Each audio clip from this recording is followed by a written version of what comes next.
dalam hari ini Cina diberikan hak HGB, hak guna bangunan untuk investasi di ibu kota negara yang baru di Kalimantan Tengah.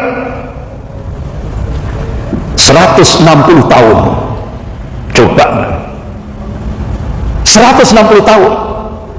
Padahal rata-rata umur manusia ini, kata Rasulullah, baina sittin wa sab'in, antara 60 sampai 70. Nah, ini Indonesia mengeluarkan kebijakan baru bagi investasi asing, dalam hal ini Cina, diberikan HGB 160 tahun. Muncul lagi kebijakan baru, apa? Visa second home. Artinya Cina, rakyat Cina boleh bertempat tinggal di Indonesia 10 tahun. Coba, ini penjajahan tanpa peperangan. Gila-gilaan ini, saudara. Istilah Profesor Haidar Nasir, pimpinan pusat Muhammadiyah, ini sudah ugal-ugalan katanya. Jadi yang kita saksikan sekarang ini, yang menjadi pengkhianat-pengkhianat bangsa itu banyak sekali daripada yang mempertahankan bangsa dan negara ini. Ugal-ugalan, saudara.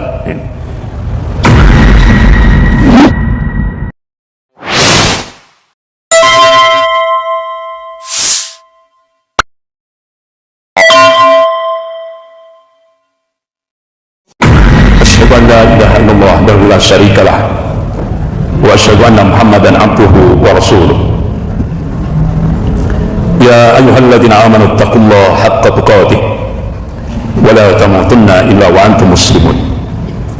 Ya ayyuhan nasu taqu rabbakum alladzi khalaqakum min nafsin wahidah wa khalaqa minha zawjaha wa batha minhuma rijalan katsiran wa nisaa'a wattaqullaha alladzi tasaaluna bihi wal arham innallaha kana 'alaikum raqiba. Ya ayyuhalladzina amanu taqullaha wa qulu qawlan sadida yuslih lakum a'malakum wa yaghfir lakum dhunubakum wa may yuti'illaha wa rasulahu faqad faza fawzan 'azima. Amma ba'd, fa inna asdaqal hadits kitabullah wa khairul hadi hadi Muhammadin sallallahu alaihi wasallam wa syarrul umur muhdatsatuha wa kullu muhdatsatin bid'ah wa kullu bid'atin dhalalah wa kullu dhalalatin finnar. Masyaallah muslimin rahimakumullah, Indonesia sekarang dicengkram oleh imperialisme Cina, sebagaimana Allah ingatkan dalam surah Al-Imran ayat 140. A'udzubillahi minasyaitonir rajim. Wa tilkal ayyamu nudawwiluha bainan nas wa liya'lamallahu alladziina amanu wa yattakhidha minkum syuhada wallahu la yuhibbudz zalimin. Wa tilkal ayyam nudawwiluha bainan nas, dan masa kejayaan dan kehancuran, masa kemenangan dan kekalahan Allah pergilirkan di tengah-tengah manusia, supaya dari situ bisa diambil ibrah, pelajaran. Wa liya'lamallahu alladziina amanu, dan Allah ingin menunjukkan bukti kebenaran ini kepada hamba-hambanya yang amanu, yang beriman kepada Allah, yang muwahhid, yang mentauhidkan Allah dalam segala aspek kehidupan. Wa yattakhidha minkum syuhada, dan Allah ingin menjadikan sebagian mukmin mati syahid, gugur sebagai syuhada. Wallahu la yuhibbudz zalimin, dan Allah tidak mencintai orang-orang zalim. Sebagian mufassir menafsirkan wallahu la yuhibbudz zalimin itu maknanya Allah tidak mencintai orang mukmin yang tidak mau berjihad di jalan Allah, yang tidak mau berjuang di jalan Allah. Dari surah Al-Imran ayat 140 ini Allah mengabarkan tentang sunnatul tadawul, pergantian kepemimpinan dunia dari golongan mukmin pada golongan kafir, dan ini nyata sebagaimana Allah ingatkan tadi dalam surah Al-Imran ayat 140. Dan ketika kita melihat realitas kehidupan nyata, Indonesia sekarang dicengkram oleh imperialisme Cina, dan ini benar-benar implikasinya ipolisos hantam. Bahkan pakar intelijen dunia, pakar strategi perang dunia yaitu Peter Warren dan August Cole, melakukan riset tentang Indonesia. Itu hasil risetnya mengungkap diprediksi 2030 sudah tidak ada lagi Indonesia. 2030 terjadi bencana geopolitik. Artinya apa? Indonesia sudah tidak punya kedaulatan lagi. Yang ada adalah Indochina. Itu. Contoh konkret. Ini dampak daripada imperialisme Cina. Apalagi Cina sekarang punya strategi global, yaitu One Belt One Road. Ini luar biasa. Artinya apa? Cina melakukan perang, tapi bukan perang militer. Bahasa akademiknya perang near militer, non militer, yang sering disebut oleh kalangan intelijen itu perang asimetris. Ini lebih dahsyat daripada perang militer. Kenapa? Penjajahan tanpa perang, imperialisme. Bahkan Jepang memberi warning pada Indonesia, hati-hati terhadap imperialisme Cina. Coba kita lihat, ketika Indonesia dicengkram oleh imperialisme Cina, apa yang terjadi? Bapak-bapak, ibu-ibu yang dimuliakan Allah, Cina mengajukan syarat. Ketika Cina memberikan bantuan hutang pertama kali 647 triliun tahap pertama, syarat yang diajukan oleh Cina, syarat yang paling fundamental, apa? Agama harus disingkirkan dalam kehidupan berbangsa dan bernegara. Itulah yang disebut dengan sekularisme.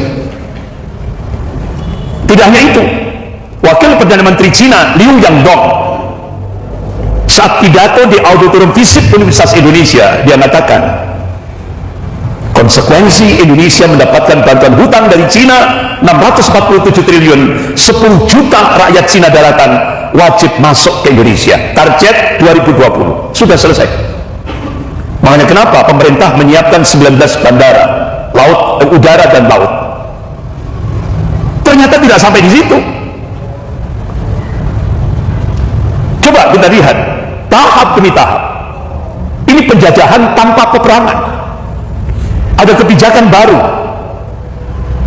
Asing, dalam hari ini Cina, diberikan hak HGB, hak guna bangunan untuk investasi di ibu kota negara yang baru di Kalimantan Tengah.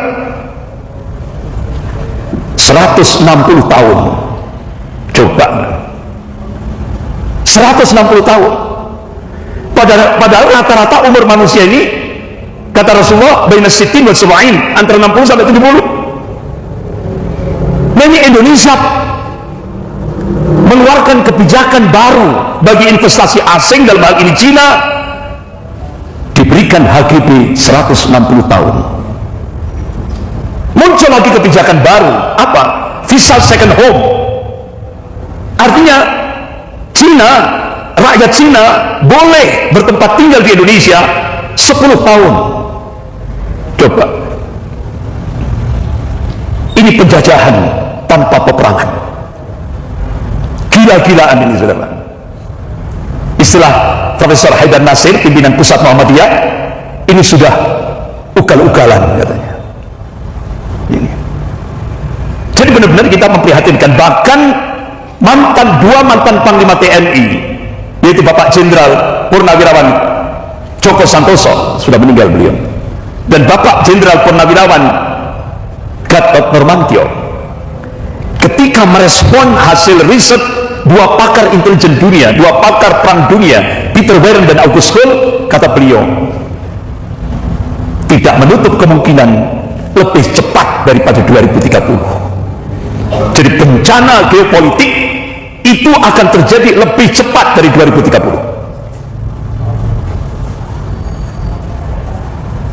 Implikasinya besar.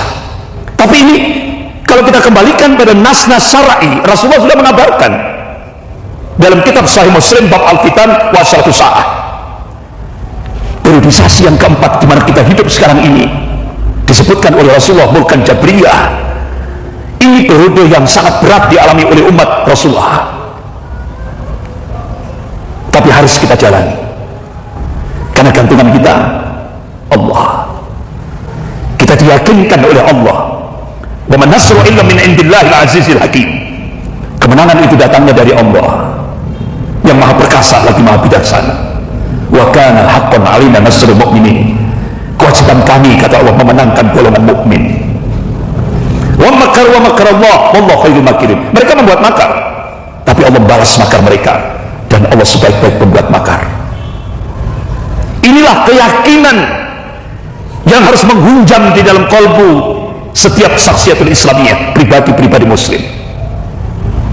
Tugas kita berjuang. Natijahnya, hasilnya serahkan pada Allah. Yakinlah Allah akan memenangkan peperangan ini. Bapak-bapak, ibu-ibu yang dimuliakan Allah, bahkan dampak daripada cengkeraman imperialisme Cina, ada sebuah nota diplomatik rahasia dari Kedubes Amerika di Beijing tertanggal 5 Maret 2007 dengan kode referensi Beijing 1448 yang sering kali saya sampaikan. Isinya apa? Pemerintah Cina mendorong melakukan akselerasi percepatan untuk menjadikan umat Islam di Indonesia, yaitu dengan program sekularisasi. Agama dipisah dengan kehidupan.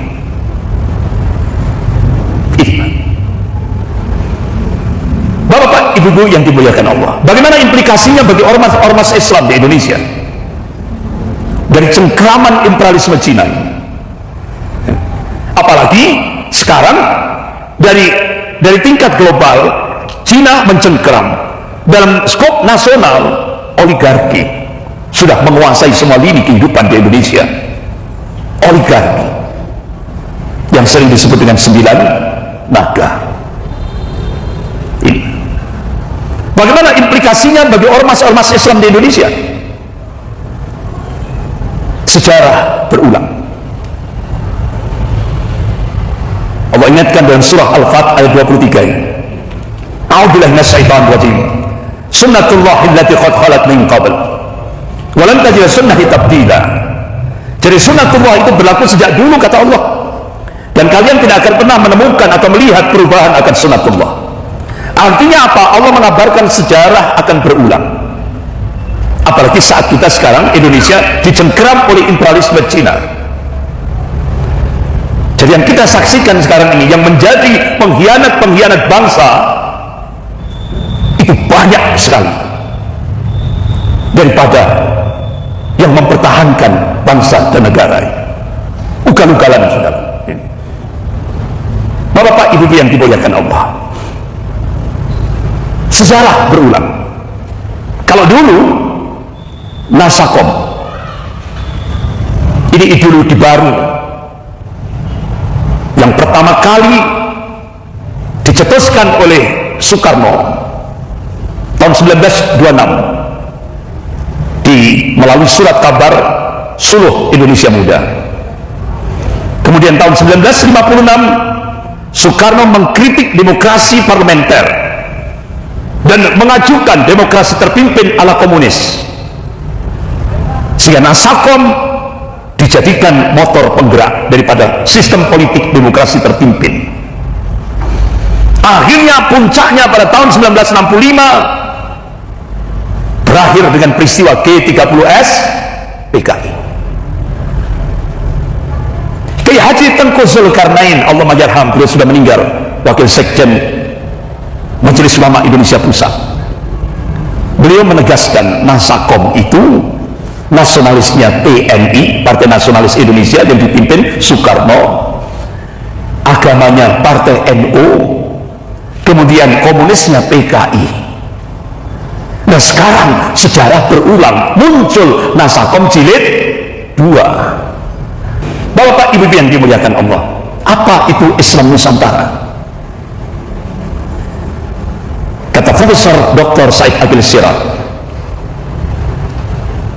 Islam Nusantara itu bukan madhab, bukan aliran, tapi tipologi mumayyizat. Kalau orang yang sudah balik itu bisa membedakan yang hak dan yang batil. Khosais, keumuman. Islam yang santun, berbudaya, ramah, toleran, berakhlak, dan berperadaban. Itulah Islam Nusantara. Bapak Ibu yang dimuliakan Allah, kalau dari sisi definisinya bagus ini, Islam Nusantara itu bagus kalau dari sisi definisinya, tapi begitu dipraktekkan di lapangan rusak semuanya.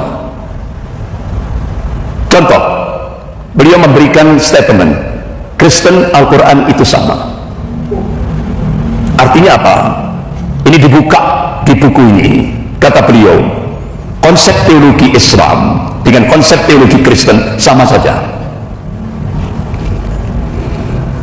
Padahal Allah Subhanahu wa ta'ala menegaskan dalam surah Al-Maidah ayat 72-73, A'udzubillahi minasyaitonir rajim. Laqad kafara alladziina qalu innallaha huwal masih ibnu Maryam. Kafirlah orang yang mengatakan Allah adalah Isa putra Maryam. Laqad kafara alladziina qalu innallaha tsalitsu tsalatsa. Kafirlah orang yang mengatakan Allah adalah salah satu dari yang tiga, Tuhan Bapa, Tuhan Anak, Tuhan Roh Kudus.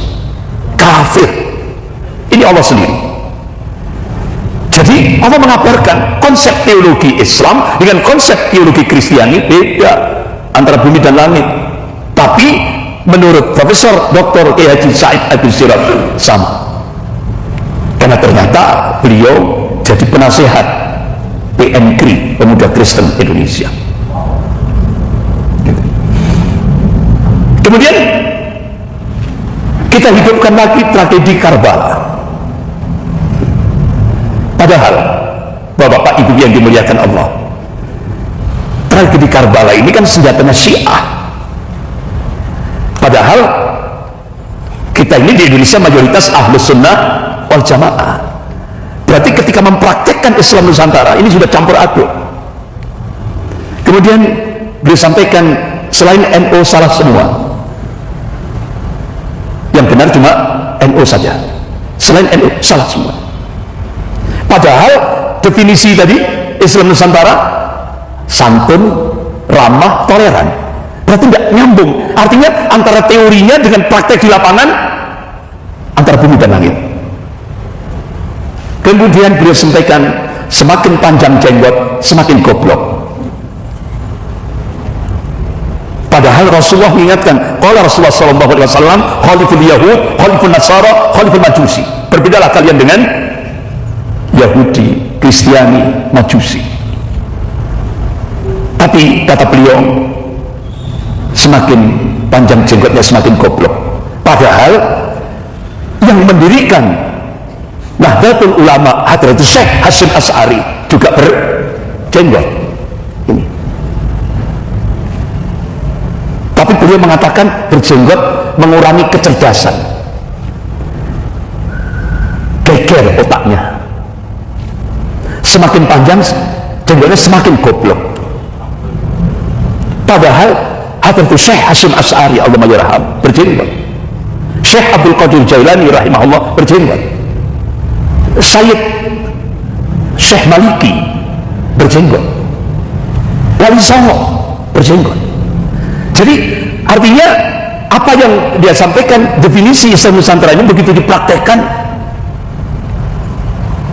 jauh sekali. Beliau mengatakan cadar itu bukan ajaran Islam. Padahal NU itu madhabnya Imam Syafi'i. Imam Syafi'i dalam kitab Al-Um menegaskan cadar itu hukumnya wajib. Itu menurut Imam Syafi'i. Berarti kan tidak toleran terhadap madhabnya sendiri. Tapi definisinya bagus. Begitu dipraktekkan terjadi olok-olok. Kemudian dia katakan NU nggak usah takut malaikat mungkar nakir. Kalau ditanya man rabbuka, jawablah aku pengikut Hasyim Asy'ari. Padahal pertanyaannya, man rabbuka, siapa Tuhanmu? Kan jawaban yang benar itu kan Allah. Nah, itu. Jadi jauh nyimpang. Kemudian statement terakhir dia mengatakan non muslim jangan disebut kafir. Jadi orang kafir disebut non muslim, sehingga tidak ada lagi kul ya ayyuhal kafirun, yang ada kul ya ayyuhal non muslim.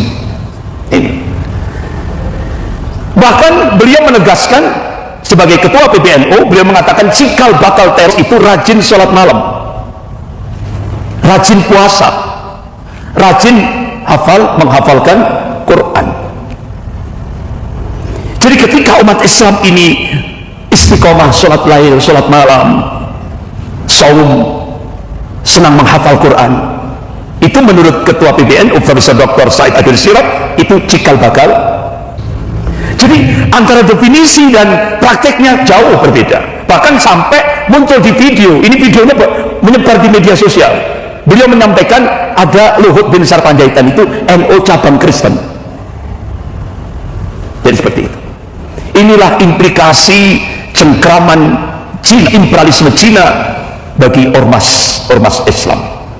Sehingga akhirnya Profesor Dr. Kiai Haji Said Akhil Sirot memberikan statement negara Cina bukan negara komunis. Padahal di Cina itu ada PKC, Partai Komunis Cina. Tapi kita diberitahu oleh Profesor Said Akhil Sirot, Cina itu bukan negara komunis. Terus bagaimana Kongres Partai Komunis Cina yang sekarang dilaksanakan di Cina? Berarti kan kita dikadali ya. Sampai akhirnya Profesor Dr. Said Akhil Sirot menegaskan umat Islam jangan ganggu politik Cina, karena Cina itu juga NU. Bapak Ibu yang dimuliakan Allah, bahkan NU menjelaskan tentang tanpa pasukan Cina tidak ada Indonesia. Ini sejarah dari mana? Tanpa pasukan Cina tidak ada Indonesia. Saya itu buka buku-buku sejarah, nggak ada itu, ya kan? Cina itu membantu Indonesia, ya kan? Bahkan ketika kita buka sejarah, ternyata Laskar Cina kafir bentukan Tok Antu ini itu bentukan penjajah Belanda untuk tugasnya memata-matai pribumi. Nah, kata Profesor Said Akhil Sirot, tidak ada Indonesia kalau tidak ada pasukan Cina. Padahal ini pengkhianat oleh Said Akhil Sirot. Sekarang Profesor Said Akhil Sirot, Laskar Cina itu pahlawan. Ternyata bapak-bapak, saya coba sampai nggak habis pikir, kan beliau Profesor Doktor Kiai Haji MA lagi, sampai saya tertelusuri apa sih penyebabnya kok beliau memberikan statement seperti itu. Ternyata beliau dapat min amplopi bin fulus 100 juta dari Duta Besar Cina untuk Indonesia di Jakarta, yang diperuntukkan untuk anak-anak yatim dan fuqara masakin, santri-santri. Jadi kadang ada udang di balik rempeyek. Bapak Ibu yang dimuliakan Allah, bahkan di opini publik, di media itu seringkali dimunculkan, awas Indonesia nanti disuriahkan. Padahal yang kita lihat di Indonesia ini sedang dicinakan, bukan disuriahkan, tapi dicinakan. Jadi sengaja ditutup. Jadi kita ini benar-benar dikadali oleh media. Bapak Ibu yang dimuliakan Allah Subhanahu wa taala,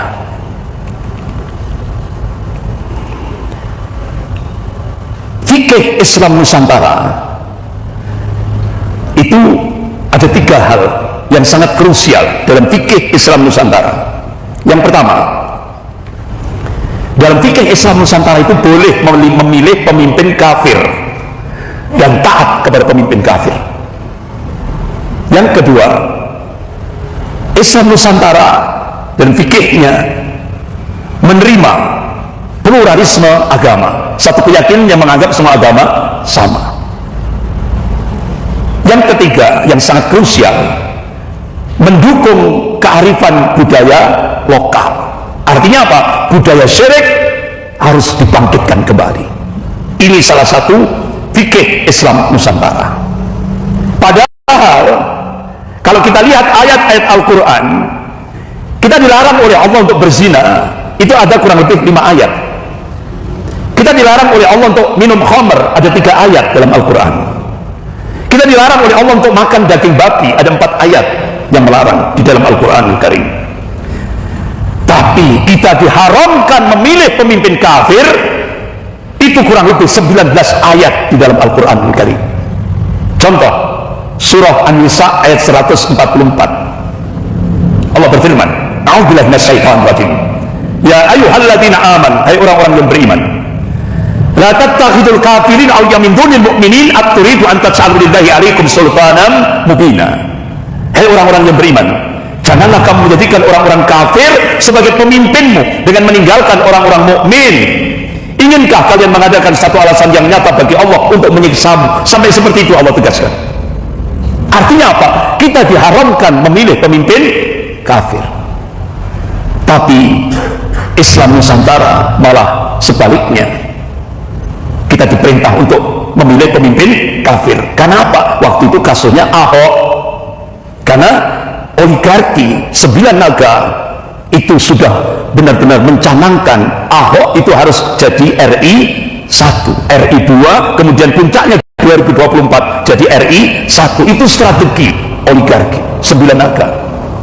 Tapi alhamdulillah diobrak-abrik sama Habib Rizik Syihab dengan peristiwa 411, 212 puncaknya. Akhirnya Ahok dipenjara karena melakukan penodaan agama.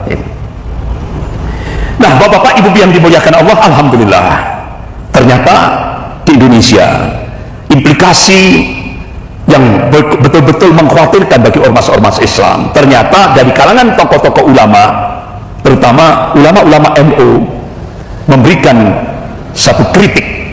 Alhamdulillah, kalau yang mengkritik itu sesama ulama NU itu nyaman, tapi kalau yang mengkritik itu Muhammadiyah, tambah geger, ya kan? Apalagi yang mengkritik Al-Irsyad, ya kan, tambah geger. Alhamdulillah, yang melakukan kritik itu justru dari tokoh NU yang karismatik. Di antaranya Kiai Haji Muhammad Najib Maimun, putranya Kiai Haji Maimun Jubair, Allahumarham, yang beliau meninggal di Mekah Al-Mukarramah. Ya. Jadi beliau menegaskan, memberikan kritik terhadap apa yang dimunculkan oleh Profesor Said Agil Sirot. Islam Nusantara hadir di saat kaum liberal dan para pembajak akidah beranggapan bahwa Islam yang sekarang dianggap gersang, terkekang, dan kearab-araban. Ada doktrin sesat di balik lahirnya wacana Islam Nusantara, kata Kiai Haji Muhammad Najib Maimun. Ada misi pluralisme agama. Di balik istilah Islam Nusantara, di samping juga ada tujuan politik tertentu. Itu tadi Nasakom jilid 2. Nah, itu. Juga ada yang jelas munculnya ide tersebut telah menimbulkan konflik di tengah-tengah kaum muslimin, taskik, pendangkalan akidah, serta menambah iftirak, perpecahan di tengah-tengah umat. Ini kritik dari Kiai Haji Muhammad Najib Maimun, tokoh NU di Lembang, putranya Kiai Haji Maimun Jubair, Allahumarham. Kemudian kalangan habaib, yaitu Habib Rizik Syihab, memberikan kritik. Apa kritik beliau? Penolakan umat Islam bukan pada soal nama Islam Nusantara ala NU, atau Islam berkemajuan ala Muhammadiyah, atau Islam kafah, atau Islam habari, atau Islam madani, atau yang lainnya, tapi pada fakta dan realita di lapangan bahwa sejumlah pentolan-pentolan tokoh-tokoh NU via Islam Nusantaranya secara terbuka mengembangkan ajaran sesat dalam bentuk menolak syariat, menista khilafah, dan lalu benci terhadap Arab, dan memuja-muja Cina komunis. Kemudian mengarab-arabkan ajaran Islam, memperolok-olok cadar, jubah, gamis, sorban, dan jenggot, serta menghina habaib sebagai duriya Rasulullah SAW, lalu membela kepemimpinan kafir di tengah umat Islam. Artinya membela Ahok waktu itu, ya kan? Dan sekaligus juga pro Israel. Alhamdulillah masih ada yang mengingatkan.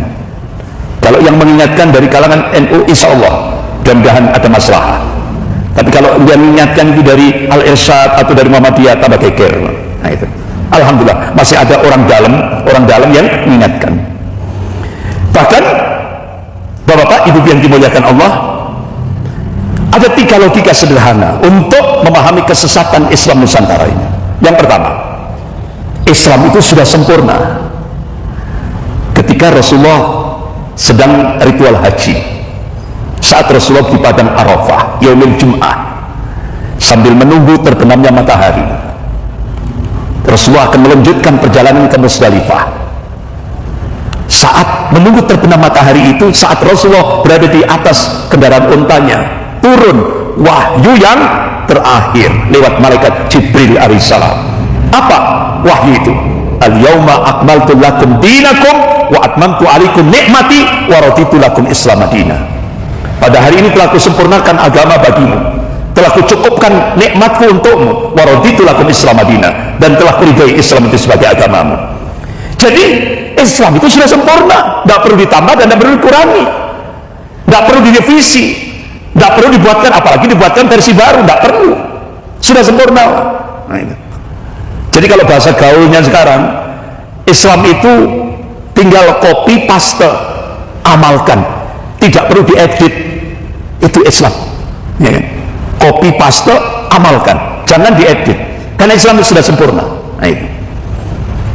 Bapak-bapak, ibu yang dimuliakan Allah. Kemudian yang kedua, logika sederhana untuk memahami kesesatan Islam Nusantara. Yang kedua, Islam itu bersifat universal dan global, sementara Islam Nusantara mengecilkan lagi untuk dalam tingkat lokal. Nah, ini nggak pas sudah, ya kan? Karena Rasulullah itu benar-benar untuk apa, seringkali yang bahkan Allah mengabarkan Islam itu rahmatan lil alamin, untuk seluruh alam.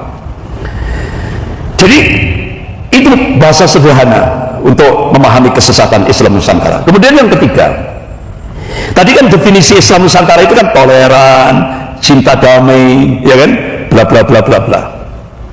Berarti logikanya, berarti Islam yang dibawa Rasulullah itu tidak toleran, tidak cinta damai, itu logikanya.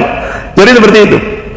Inilah 3 bahasa sederhana yang mengungkap, memahami tentang kesesatan Islam Nusantara.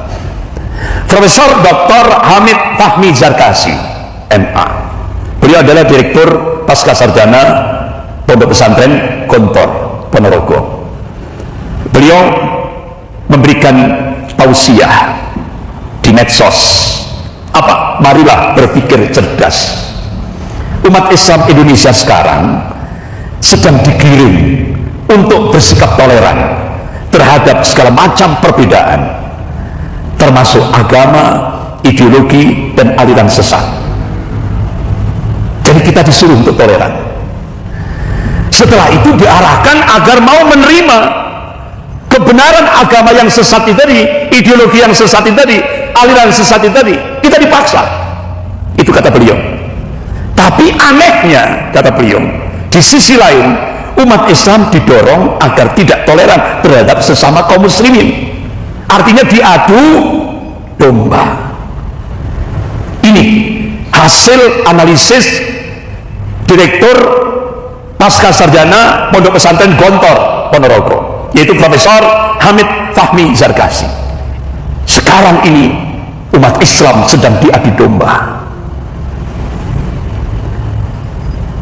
Imam Al-Ghazali rahimahullah dalam kitabnya Ihya Ulumuddin juz 2 halaman 381, beliau memberikan taujih. Imam Al-Ghazali rahimahullah, sesungguhnya kerusakan rakyat disebabkan oleh kerusakan para penguasanya, dan kerusakan penguasa disebabkan oleh kerusakan ulama, dan kerusakan ulama disebabkan oleh hubbud dunya, cinta kepada dunia dan kedudukan.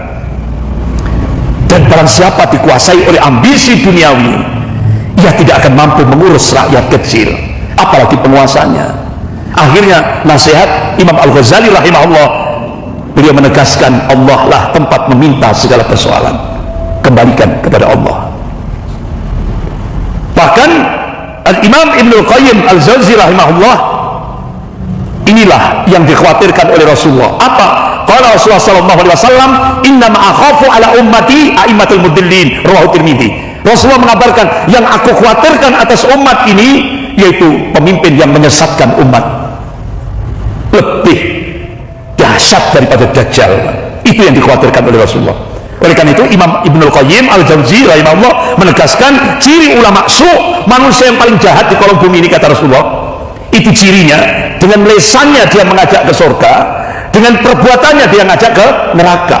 Itu Bapak-bapak Ibu yang dimuliakan Allah, waspadalah, kata MH Al-Najib, budayawan Jombang. Danger, bahaya, umat Islam sedang diadu domba. Bagaimana realitas di lapangan? Insya Allah Jumat depan kita bahas kembali. Sekian, kita akhiri dengan doa kafarat majelis. Subhanakallahumma wa bihamdik, asyhadu an la ilaha illa anta astaghfiruka wa atubu ilaik. Wabillahi taufiq wal hidayah. Wassalamualaikum warahmatullahi wabarakatuh.